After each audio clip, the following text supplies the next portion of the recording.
The reality is that the income level that you're looking for is a frequency. And what's needing to happen is you have to tune into that frequency. And if you tune into that frequency, it's like clockwork. It happens fully automatically. Yeah, and that's where that alignment is so important, because let's say that you have, on one hand, you have this goal of like an income level or a lifestyle or whatever, right? But then on this other side of you, you're feeling icky about making money, or you're feeling icky about wholesaling or unworthy. What's happening now is you're in misalignment, and you're not creating the frequency that's going to allow you to then reach the goal you have. So what most of us do is we say, yeah, I want this, but then over here, I've got all these self-limiting beliefs around it, and all that's doing is it's blocking your ability to get the thing. Right. And when we have alignment in our life, which means we're really in tune with who we are, our spiritual desires, our true nature, and then that aligns with our goals, and we can merge those two together, that's when you start to see huge transformation in life. Yeah. And that was for me. Like I remember for many years in the beginning, you know, it wasn't that I lacked initiative or work ethic. I worked really hard. I was just misaligned in some areas of my life. And so then it was all just a grind.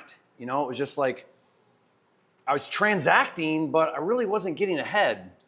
And it took for me a real alignment mentally and in my belief systems to when then all of a sudden I started overcoming these barriers that before I just couldn't overcome. Right. It wasn't I learned some secret technique. You know, it wasn't like I mastered the phone or something. It wasn't that. I mean, I was learning skills, of course, but it was more of that internal alignment that had to take place. You are going to collide with things of like nature to yourself. You take 2 droplets of water and you put them on a surface and you give it some time, what happens? They come together, right? Because they attract each other. Like attracts like. It's scientific principle. It's how it works.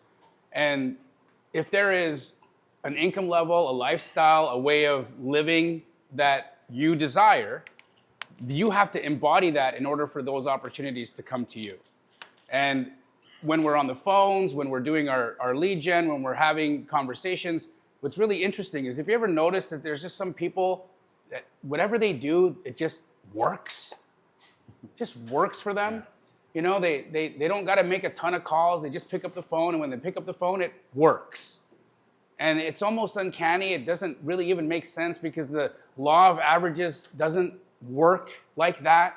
What Jerry is talking about, what he was going through at one time, was the law of averages. Jerry was working in the Newtonian physics model, where force is mass times acceleration. So he had to move faster in order to create more force.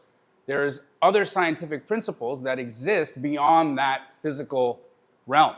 And that's when you get into that place of frequency where you actually embody the thing that you're trying to be, and that thing becomes you.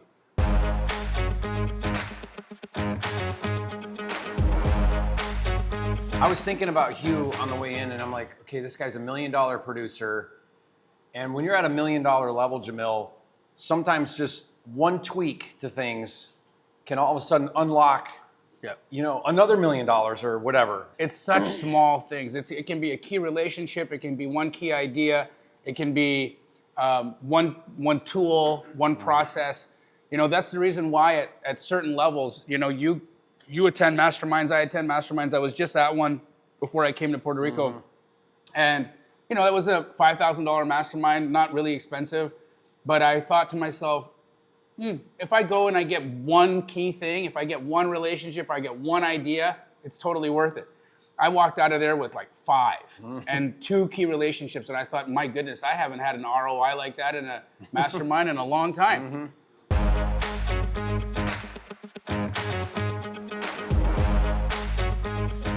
Your ability to do big things is directly proportionate to your ability to take on risk. And what is risk?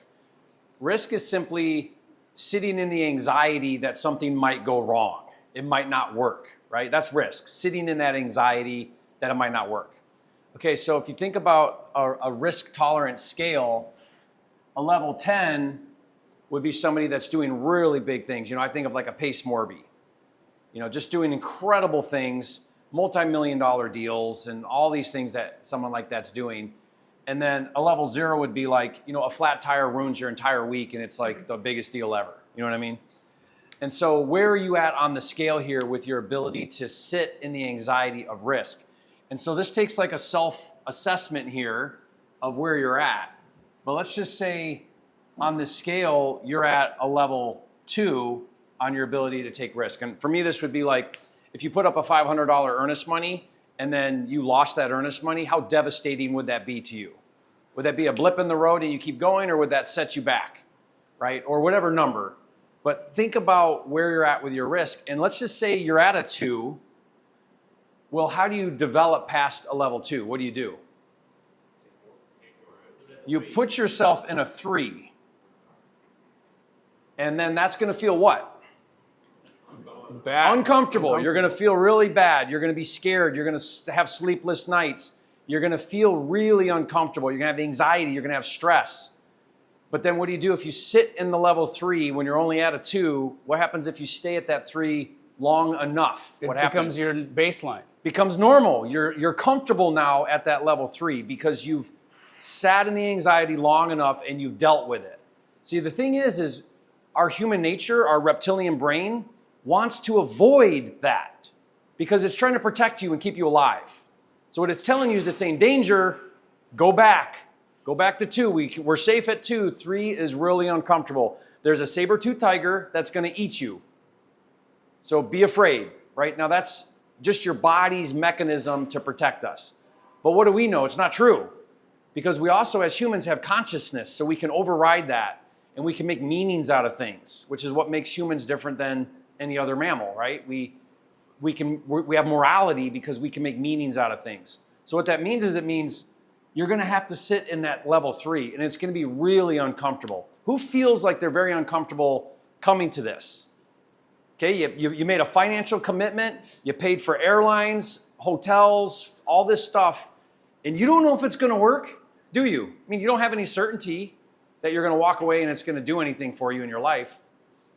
But good for you, guys that raised your hand, that are pushing yourself into an uncomfortable place. So here's what happens. What happens when number 3 becomes now normal? I call this normalizing it. What happens when you normalize level 3? What do you do next? You put yourself in level 4. Now, why don't you jump all the way up to level 10 and go buy a $100 million apartment building? Why don't you just do that? Yeah, it'll swamp you and it'll take you out, right? You can't do that. It's all developmental. The only way you get to that, now you can progress fast, like people skip grades, I get that. You know, you don't have to take years and years and years to move through.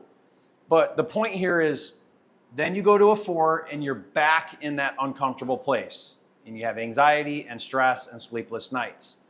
There's nothing wrong with that. In fact, that's the only way to climb the ladder is to sit in that anxiety. Okay, does that make sense? And then what happens when you normalize a 4? You go to a 5. Pretty soon, most of the time, you're what? Uncomfortable. And then what happens if you do this long enough? What happens is when you're not uncomfortable, you're what? Uncomfortable.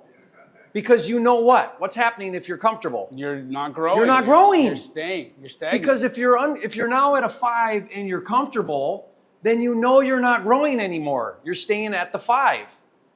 The only way to grow is to be uncomfortable. That's the only way. Like lifting weights, right? You stress the muscle, it grows. Like that's the only way that we grow. So we have to adapt this mindset that the stress and uncomfortable anxiety, all that stuff, nothing's going wrong. Nothing's going wrong. It's supposed to be that way. And so there's times in my life where I'm feeling like, man, things are going real good. This is great. And then instantly my mind says, what? You're not growing, dude.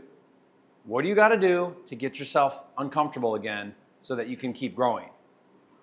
And so we start to then accept that as the way it is. Okay, so if you guys are feeling like, man, what do I got to do to avoid this discomfort? Then you know you're thinking about it all wrong. Okay, you got to lean into that.